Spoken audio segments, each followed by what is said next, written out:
Inspector General of Police reinforces security in Benue State.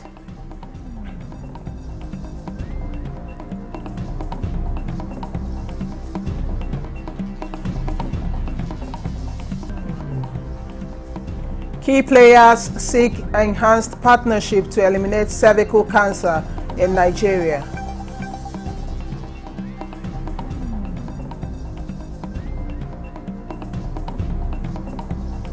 Court of Appeal affirms final forfeiture of 1.58 billion naira by former Nisel MD.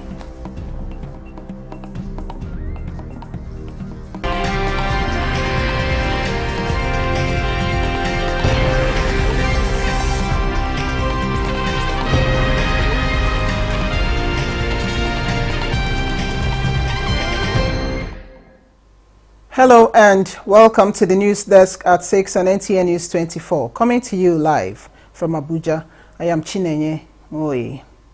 A special session was held in Friday's Jumat prayer at the Ansaruddin Mosque, Abuja, in memory of the late Alhaja Abibatu Magaji, mother of President Bola Tinubu. The president and other top government functionaries attended the prayer. State House correspondent Musbal Damwahab reports.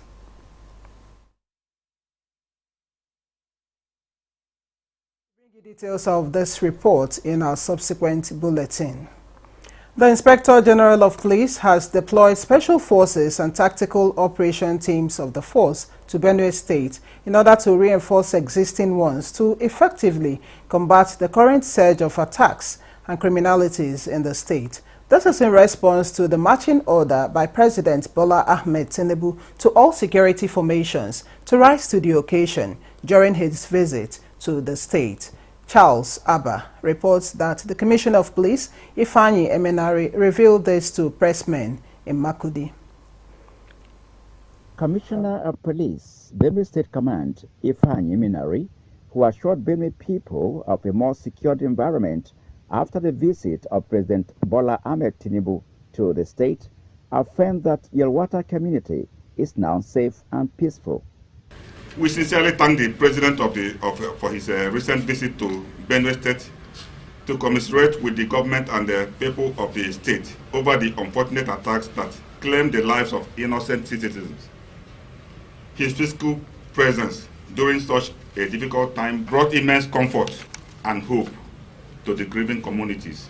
He disclosed that aside 14 persons arrested for culpable homicide in Makurdi, there have been no cases of violence in most areas of security threats. The Commissioner maintained that the deployment of special forces and tactical teams of the police force by the Inspector General of Police, Kayode Egbetokun, to the state has enhanced the relative peace in the state. Many of them have been have already been deployed in the hinterlands, in the villages, in the towns, in any area that we perceive threat. He added that 4 police personnel, however, paid the supreme price and 1 missing. NTA News. Governor of Benue State, Hyacinth Alia, extends heartfelt gratitude to President Bola Ahmed Tinubu for his visit to the state following the tragic events, especially at the Yelwata town in Guma local government area. In a statement signed by his Chief Press Secretary, Teso Ukula, the governor says the president's presence and support to the state during the challenging time provides the people with hope and strength. He appreciates the president for his assurance to work with the state government in order to fashion out a framework that will bring about lasting peace in the state, and for his directives to the security agencies to ensure the criminals are arrested and brought to face the full wrath of the law. The statement stresses the need for decisive action to neutralize the threats posed by armed herders, pointing out that it will reassure the people of the state that their safety and the return of farmers to their lands are priorities of his administration. In a renewed effort to enhance troop mobility and operational effectiveness in the North Central region, the Chief of Defense Staff, General Christopher Musa, and the Chief of Army Staff, Lieutenant General Olufemi Oluyede, have delivered a substantial consignment of mobility and combat equipment to the headquarters Joint Task Force Operation Wellstroke in Makurdi, Benue State. In a statement signed by the Acting Information Officer, JTF Operation Wellstroke, Lieutenant Ahmad Zubairu, the newly deployed assets comprising troops carrying vehicles, gun trucks, personal protective equipment, and over 100 motorcycles are aimed at boosting tactical agility combat force protection and the overall combat readiness of troops operating in the region against persistent asymmetric threats. Acknowledging the development, Force Commander Operation Wellstroke, Major General Moses Gara, emphasized that the delivery reflects the Defense Headquarters' commitment to fostering synergy across military and security agencies.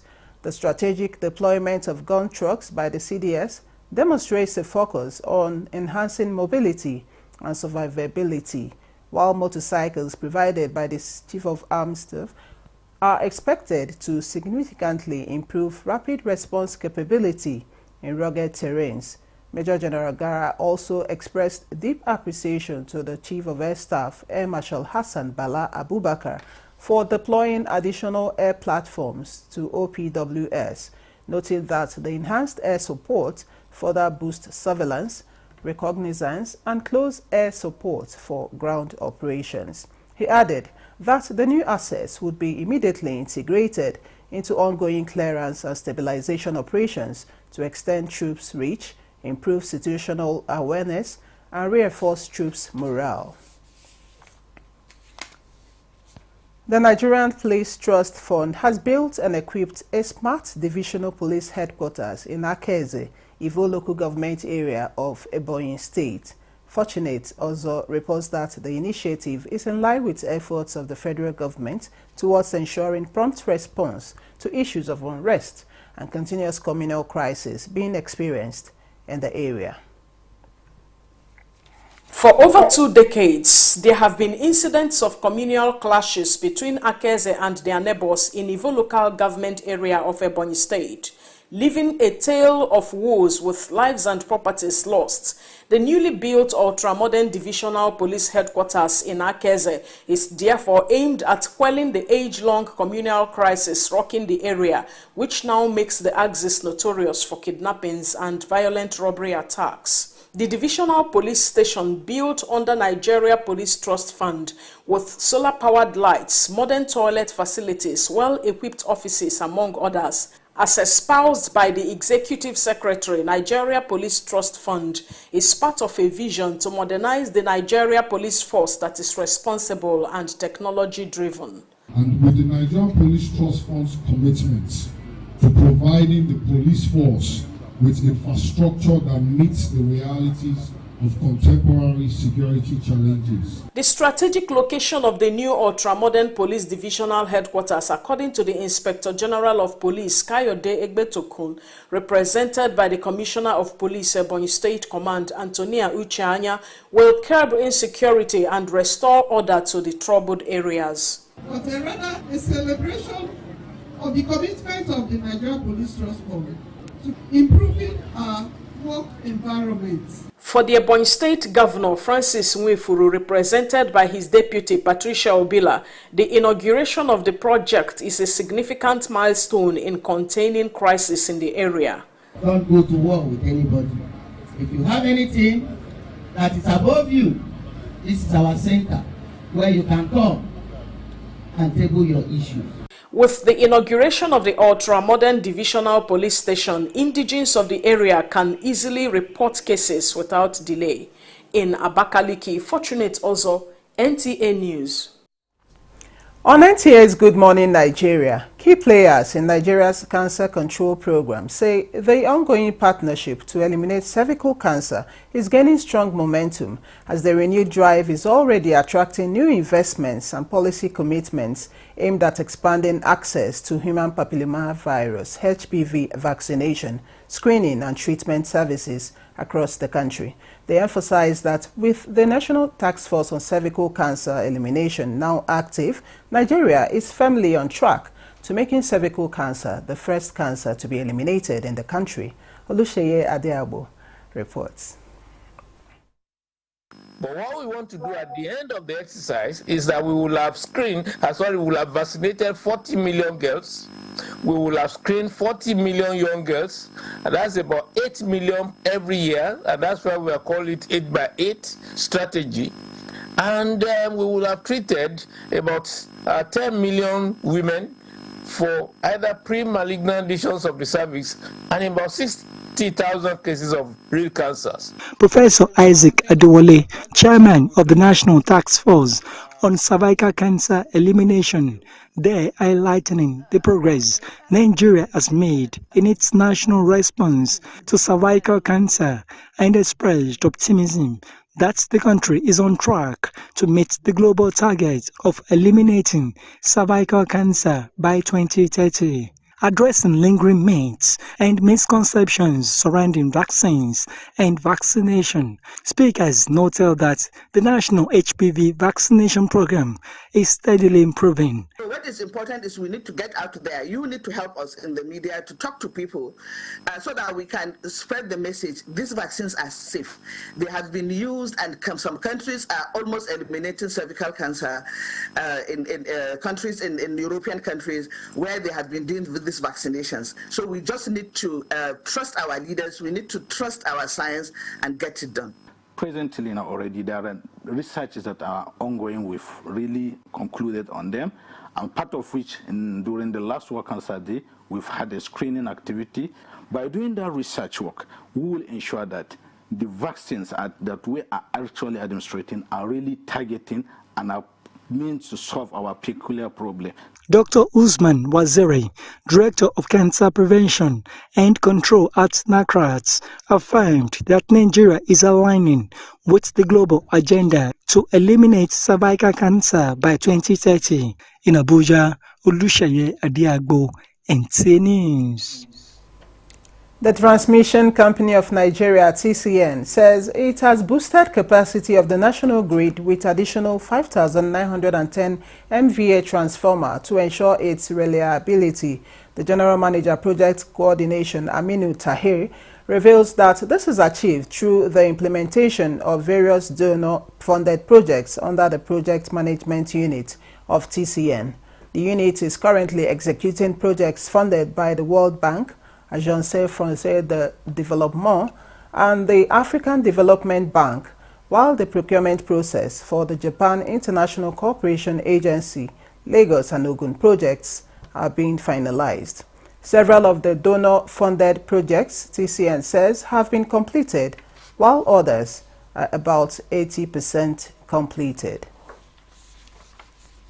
This is the news desk at 6 on NTA News 24. We'll take a break here. There'll be more reports when we return. Do stay.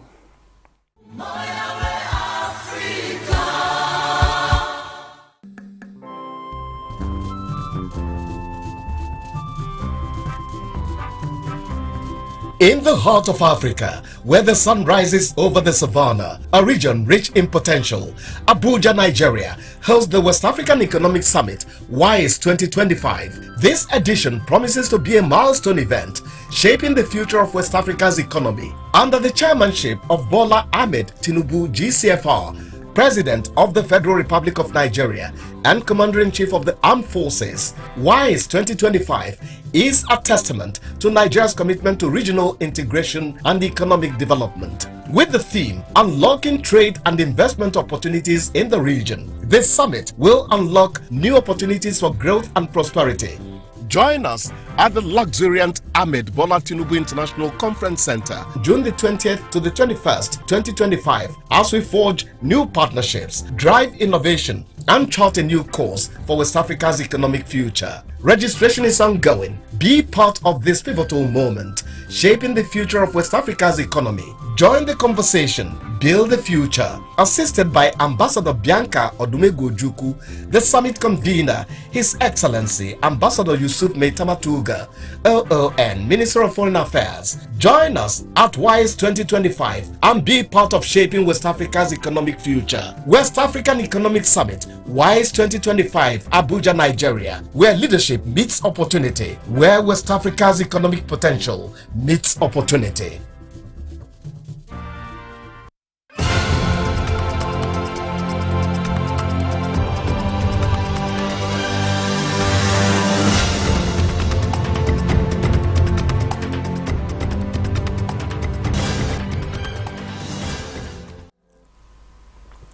Many thanks for staying on. The Court of Appeal Abuja Division says there is no provision in the statutes of the country preventing a litigant from willingly refunding suspicious funds to the coffers of government. The Intermediate Court reached this decision when it affirmed the final forfeiture of suspicious 1.58 billion naira received from a former managing director of Nisal Microfinance Bank. Olabode Arewa reports. Aliu Abdul Hamid was released from his position by the federal government on suspicion of having illegally received 1.58 billion naira as bribes from one Steve Ogidon, a consultant to the Nisal Microfinance Bank. Nisal is a subsidiary of the Central Bank of Nigeria. The three-man panel, led by Justice Okonabang, held that the Federal High Court was right to order that the money be forfeited to the federal government. In fact, the judgment is clear. He commended the lower court for giving a right judgment. In another development, the appellate court also affirmed the decision of the National Industrial Court of Nigeria that one Dr. John Zira should be restored to his position at the National Examination Council, NECO. NECO has sought the leave of the appellate courts to appeal the Industrial Court's decision since it went against them. But the appellate court observed that NECO did not display enough good reasons for the courts to grant them leave to appeal the Industrial Court's decision, since it was unjustly sacked without fair hearing. 2023, the judgment was given about 2023, but he spent a whole lot of time, and they did not explain why they could not come within 90 days. NECO had argued that the court lacked jurisdiction over the matter canvassed by the aggrieved complainants. In Abuja, Olabode Arewa, NTA News. Minister of Regional Development Abubakar Momo has underscored the importance of practical skills in addressing youth unemployment and reducing social unrest in Nigeria. This was during an event in Abuja marking the symbolic handover of the Skills Acquisition Center in Agadagba Obon Eseodo local government area of Ondo State to the Ministry of Youth Development. Ekene Ndulwe reports. This center is one of federal government's interventions in the 9 states of the Niger Delta region, aimed at training the youths on employable skills to curb restiveness in the region. Abubakar Momo is handing over the project to the Minister of Youth Development for proper utilization. He described the interministerial collaboration as an indication of shared commitment to inclusive growth. Well, on the request, I can say that the extent to which we see you managing this and put it into effective use, we warrant maybe to ask you to take over one other place, because of course we are one government. This handover will help in repositioning our youth into productive members of the society. For the Minister of Youth Development, the gesture is not just a handover of buildings, but transfer of keys to opportunity and dignity for youths in the region. The transformation of this facility into a national youth camp, not just for a state, will expand the scope of initial purpose to include leadership training, digital innovation, entrepreneurship development, and civic engagement and community service. With the ceremony over, the parties are optimistic that the center will nurture a generation of skilled professionals who can innovate within their communities and beyond. In Abuja, Ekene Ndulwe, NTA News. Nigeria Governors Forum has issued directives for the immediate reversal of high cost of food and livestock transportation across the country as part of measures to improve supply chain of commodities to avoid price hike. This was the aftermath of high-powered presentations made by the National Security Advisor, ministers and other key officials of government. Political correspondent Abubakar Akwanga reports. The recent increase in the transportation of food and livestock has put Nigerian governors at a very tight corridor of the nation's economy and placed a huge responsibility of reducing its impact on their shoulders. And as a first-step measure, the forum invited the National Security Advisor, affected ministers, and blamed the situation on illegal checkpoints and taxations, poor infrastructure, and inefficiency in the food supply chain. Governors thereafter acknowledged the urgency of this matter and expressed commitment to collaborate with the federal authorities to streamline the levies, to dismantle unauthorized checkpoints, and to improve the movement of goods, especially food items, across the states. The World Bank Nigeria Community Action Recovery and Economic Stimulus, known as NGCare program, with a significant investment of $2.2 billion through the NGCare delivery platforms, with 17 million direct beneficiaries, received NGF's attention. The forum emphasized the need for an amicable resolution between the World Bank and participating states to conclude the first phase of this program before advancing to NGCares 2.0, which is designed to build a long-term resilience for vulnerable households and enterprises. Other heads of establishments that took turns to brief the forum were management of Galaxy Backbone and the Special Advisor on Presidential Committee on Fiscal Policy and Tax Reforms. In Abuja, Abubakar Akwanga, NTA News. Nigeria Social Insurance Trust Fund, NSITF, is urging all employers of labor to enroll into the Employees Compensation Scheme, ECS, and fulfill their obligations so that more people can benefit from its essential safety net. The Managing Director of the Social Security Trust Fund, who was represented by the Executive Director Operations, Mojisola Ali Mokoli, made the appeal when the fund presented a check of 18.6 million naira as death benefits to the family of an employee who died in the course of official duty. He says the check presentation highlights the importance of the employer's role in contributing towards protecting their employees and their dependents, as well as the success of the scheme. The NSITF boss called for a proactive approach to reporting work-related injury or disease within the stipulated timelines to avoid penalties, while also supporting the fund in enlightenment of the ideals and benefits of the scheme to other stakeholders. The deceased was a staff of Planned Parenthood Federation of Nigeria who was involved in a road traffic accident while on its way from work. You're watching the news desk at 6 on NTA News 24. Let's take another look at our major stories.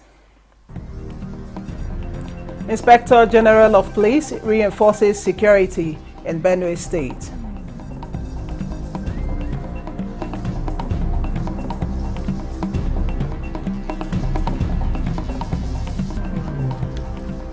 Key players seek enhanced partnership to eliminate cervical cancer in Nigeria.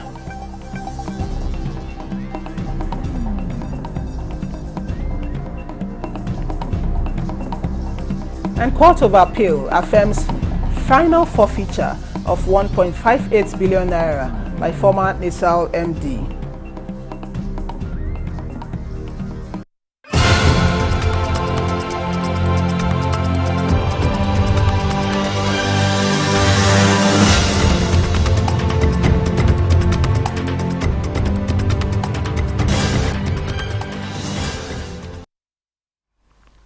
It's glad to know you're still there.